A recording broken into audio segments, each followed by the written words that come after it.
বাংলাদেশের একজন আপসীন নেত্রী।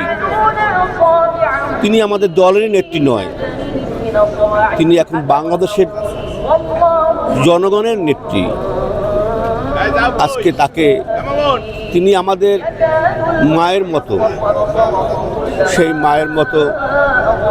মা হারালে সন্তানের যে কষ্ট হয়, আজকে আমরাও সেই কষ্ট অনুভব করছি।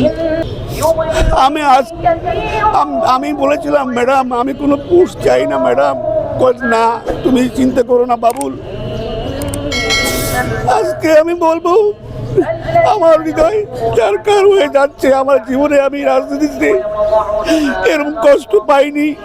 মাকে হারিয়েছি ছোটকালে, কিন্তু এরকম কষ্ট আমি আর অনুভব করিনি। তিনি আমাকে অত্যন্ত ভালোবাসতেন।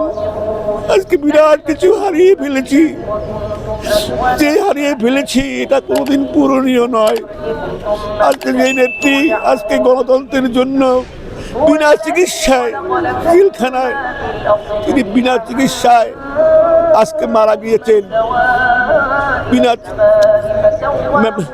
ম্যাডামকে চিকিৎসা করতে ডাক্তার বিদেশে পাঠাতে চেয়েছিল ওই সময়, কিন্তু ওই সরকার তাকে পাঠায়নি, ব্যবস্থাও করেনি।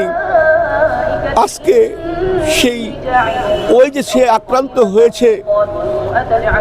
আপনারা ইতিমধ্যে জেনেছেন বিএনপির চেয়ারপারসন আপসীন নেত্রী, দেশনেত্রী বেগম খালেদা জিয়া, তিনি আর আমাদের মাঝে নেই। আমরা আসলে বাংলাদেশ জাতীয়তাবাদী দল তথা দেশের সাধারণ মানুষ, আমরা অভিভাবকহীন হয়ে গেছি।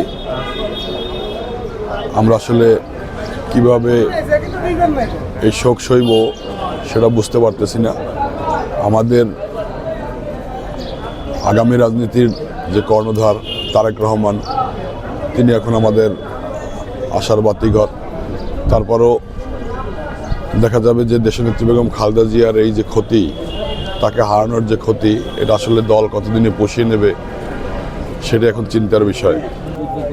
শহীদ জিয়ার প্রতিষ্ঠিত দল, যেই দলটিকে এরশাদের সামরিক শাসনের দাতাকলে যখন ধ্বংসে পরিণত হতে যাচ্ছিল, এই দল ছিন্ন বিচ্ছিন্ন হতে যাচ্ছিল, সেই সময় দেশনেত্রী বেগম খালেদা জিয়া একজন গৃহবধূ, সেই 84, 85, 86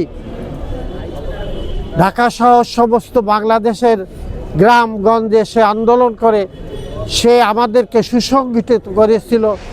আমরা যারা এরশাদের ভয়তে, এরশাদের নির্যাতনে আমরা যারা নিষ্পেষিত হতেছিলাম, সেই সময় সে আমাদের আশার আলো জাগিয়েছিল, আমাদের পাশে দাঁড়িয়েছিল।